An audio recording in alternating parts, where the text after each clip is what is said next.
વાત એ કરવી છે કે સુરતથી બધાએ જે મિત્રો જે સતડિયા ગામના આમ તો અને ભરૂચથી બિપિનભાઈ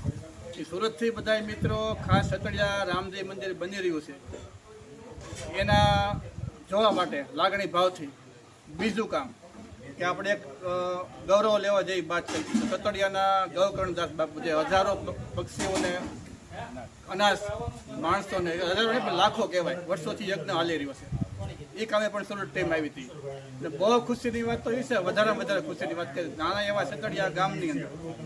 અને એ પણ બાપુ પણ હિરપરા પરિવાર પાસે આવે છે બાપુનો કોઈ સાધુ સંતો જ્ઞાતિ જાતિ હોય નહીં પણ આપણે ગૌરવ લીધા જેવી વાત છે બીજું કે અમારે જે આપણે માનવ મિશન સેવા ટ્રસ્ટ સતડિયાની અંદર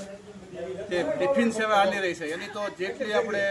વાતો કરવી એટલી ઓછી કે જેને તકલીફ છે અને જેને જરૂર છે અને બપોર હાંજ પડે પેટમાં જે અગ્નિ હાલે છે અને એ ઠારવી એ કહે આની વાત માનવ મિશન સેવા ટ્રસ્ટ અમદાવાદના પ્રવીણભાઈ હિરપરા તો અમને તો ગૌરવ હોય જ હિરપરા પરિવારને પણ આખા એરિયાના આખા પંથકને ગૌરવ છે ગઈકાલે બરાબર અને વાત કરી પ્રવીણભાઈને અહીં ઉભા ફોન કર્યો કે ભાઈ પ્રવીણભાઈ સુરતથી અમે ખાસ રસોડાની જોવાને ખાલી આમ આવ્યા ફેરફાર કરી અને સવારે વહેલા નીકળ્યા અને સીધા જ સતડિયા લોકોને મળવા આવ્યા તો કેટલી 300 કિલોમીટર 600 કિલોમીટરનો રન થાય એ ફક્ત એક ફોનમાં છે કોઈ કામ નથી કાલે આ સમયે એમ ફોન કર્યો સાહેબને ભાઈ તમે આવ્યા છે તો મળવા આવું તો અમદાવાદથી આ ટીમને બધાને મળવા આવ્યા મને રમેશભાઈ હાવત દિનેશભાઈ હિરપરા બિપિનભાઈ સૌજી કાકા હિંમતભાઈ તો અમારે પ્રવીણભાઈ ડોક્ટર સાહેબ કિશોરભાઈ આજુબાજુના ગામમાં કિસ્સા છે નવાગામ ફતેહગઢ વીરપુર મોડલી સતડિયા એટલે કામ તમને ખ્યાલ નથી બધા ધારી નબાપરા લગભગ 10 થી 11-12 ગામ જેવા ગામ થાય છે તો અમારે પ્રવીણભાઈ ડોક્ટર જે અમદાવાદથી આવે છે એ કાંઈ પણ થોડીક વાત કરે બધાને આનંદ છે 4 વર્ષ પહેલા આવવાનું થયું આમ તો અવારનવાર આપણે આવતા પણ એક વખત જોયું તો આ બધું આપણું આ પરવું છે ને ત્યાં બપોરે હું નીકળ્યો એકે ઘરની કોઈ 12 માણસ દેખાય પછી મારી સાથે કોણ હતું સુમોથી કોઈ હતું તો મેં કીધું કે આમાં કેમ કોઈ દેખાતું નથી કે બધા સુરત ગયા ને બધા છોકરાઓ આ લોકોને વડીલોને ત્યાં જવું ગમતું નથી એ અહીંયા જ રહેવાનું થાય અને અહીંયા કોઈને નોકર ના મળે રસોઈ બનાવે ના બનાવે અડધા ભૂખ્યા છે અને મને થયું કે આ માટે કંઈક કરવું જોઈએ ટિફિન આપણે કંઈક વ્યવસ્થા કરીએ તો એ શરૂઆત કરી કરતાં 4 વર્ષ ક્યાં નીકળી ગયા ખબર જ ન પડે અને અમદાવાદથી હેતલબેન કરીને છે બહુ રસ લઈને કરે છે દર મહિને લગભગ અહીંયા એક આટો તો મારતા અને એ અને 5 યોગ સેન્ટર ચાલે છે અમદાવાદમાં પણ અહીંયા આવે ને તો સીધા રોટલી કરવા બેસી સરળ એમનો બહુ સહકાર છે અને ત્યાંથી બધા ફંડ ભેગું કરીને અહીંયા મોકલતા અહીંના ભીખુભાઈ ખાસ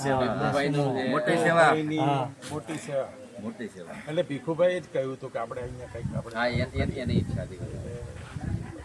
હા તો કરવું જ જોઈએ કરીએ બધું એ વખતે ખબર નહોતી કે ક્યાંથી ફંડ આવશે તો બધું ઉપરવાળા મહેરબાની પૂરું થઈ જ જાય ચાલ્યા કરે છે અત્યારે ના બહુ સરસ મારે બિપિનભાઈ ભરૂચથી આવ્યા છે કાંઈ પણ વાત કરે બધા કાર્યો ચાલે છે બધાની સહમતીથી સેવા કાર્ય છે બધા સારું છે બધા હળી મળીને સમગ્ર સતડિયા ગામને બહુ ગૌરવ છે આનંદ છે કે આ ટિફિન સેવા કોઈ કામ કરવું પાછળ કે ખાવાની વસ્તુ છે એની પાછળ ધ્યાન રાખવું તો ભીખુભાઈ દવે છે એ એટલું સરસ કામ કરી રહ્યા છે આખી ટીમ સતડિયામાં જે કાંઈ ટીમ બધા સંભાળો છે જવાબદારી એ બધાના નામ લેવા બધા સેવા નિસ્વાર્થ ભાવે કરી રહ્યા છે એ બધાની સેવાથી હાલી રહ્યું છે બરાબર એટલું સરસ સુંદર કામ હાલી રહ્યું છે પ્રવૃત્તિ અંદર રમેશભાઈ કાંતિભાઈ હિરપરા વિપુલભાઈ વધુભાઈ હિરપરા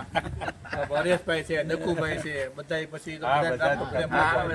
કેટલા હોય તો બધાની મહેનતથી સારા મોટું કામ હાલ્યું પણ અશ્વિન પરસોત્તમભાઈ હિરપરા બહુ મોટી સેવા છે બહુ મોટી સેવા છે સમય આ નાના એવા ગામમાં આવું તો વિચારવું નતું કે આ ગામમાંથી ટિફિન બાદ કોઈ જાહે કોઈ વિચારવું પણ નહીં હોય બરાબર. કે આ બાજુના ગામમાં નોંધ લઈશ આપણે બેઠા હોય તો કે તમારા ગામમાંથી ટિફિન અમારા ગામમાં કે આવે ત્યારે આપણને આમ આપણે સાદી ગદગદ ખુલતી હોય કે આપણા ગામમાંથી ટિફિન બહાર જાય છે તો એને ખૂબ ઘણા આનંદ આમ છે. આપને પણ છે ને ઘણા જગ્યાએ બંધ જ થઈ ગઈ મને કે તમારે એ કે બહુ સારું કે પણ એ જ વાત છે, પૈસા મેં કીધું બધા જ અહીંયા આપણે એવું રાખવું નથી કે અમુકને નહીં ને અમુકને ખાવાનું એવું બધું નહીં. નહીં એ કામ બહુ હારામાં કારણ કે જઠરાગ્નિ તો બધાનો સરખો જ છે છે